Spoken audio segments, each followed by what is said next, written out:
Senator, I did want to follow up on a couple of questions.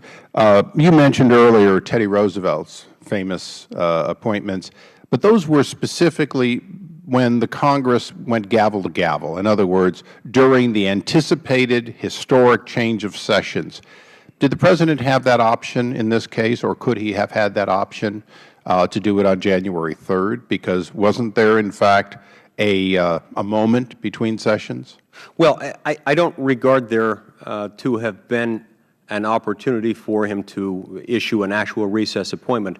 But I should point out that that hypothetical does get at a different set of facts. That deals with what you might call an inter-session recess appointment. Right. And isn't that one in which the Court has spoken? Well, that is one in which a court has spoken. I believe you might be referring to the 11th Circuit decision in that regard. But yes, but that would be one in which the President would know the likely outcome, at least historically, right? Perhaps in a different set of circumstances, if they otherwise would support the conclusion that we were in recess for purposes of the Recess Appointments Clause. But that would be called an inter-session appointment, and this was an intra-session recess. But the President clearly waited. He waited till January 4th. It didn't come to his mind. The opinion he sought didn't just come in on January 3rd. He had, with malice and forethought, if you will, maybe malice is a little unkind, but with forethought and planning, he planned to do it after January 3rd from all indications.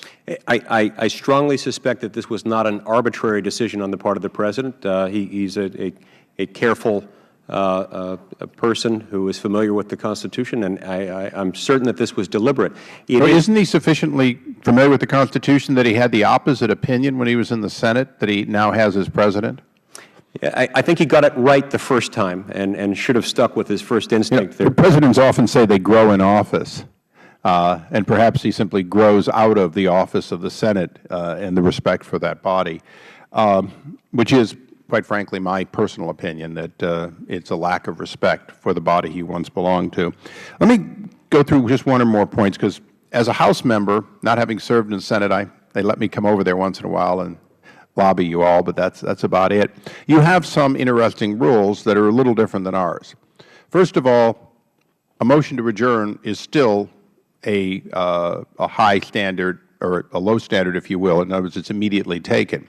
So a motion to adjourn is always in order and could, in fact, at any time, any member could have moved to adjourn, even during the pro forma session, unless there was a specific exemption agreed to, right? That's correct.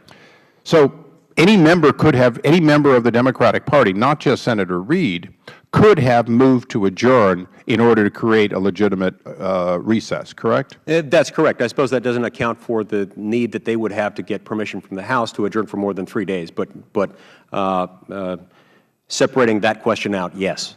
But of course, Senator Reid could have put no one in the chair on the third day. Isn't that correct? Yes. No power could have forced him to be in the chair. I'm not familiar with any court or any precedent from the Supreme Court that would have led to a court injunction telling Senator Reid he had to do that. So every single member of the majority in the Senate, including Senator Reid, had the ability to create a different set of circumstances and did not. Yes. Additionally, anything that was passed by unanimous consent, correct? Correct.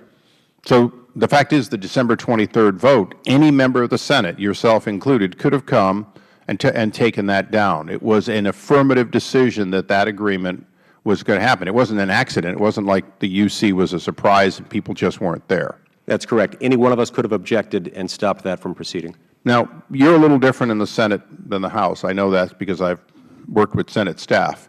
Senate staff vets, as I understand, every one of these UCs, and unless the Senate staff responsible to the Senator either speaks to the Senator or makes that commitment for some reason on behalf of the Senator, UCs don't happen, right? That's correct.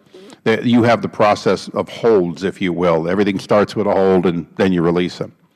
Yes. So if there had been an actual request for a vote during the pro forma session, a request for a UC, that would have it would have come up. Each of these appointees could have come up as a request for a UC, and a member would have had to show up physically and object to that appointment, and that Senator Reid held no such vote. An objection could have been made. That is correct. But a senator would have to be there to make the objection. Well, that's probably a discussion for a different day. An objection probably could be made. A hold probably could be imposed on a unanimous consent request without actual physical presence, but the objection would likely have then triggered a requirement for physical presence.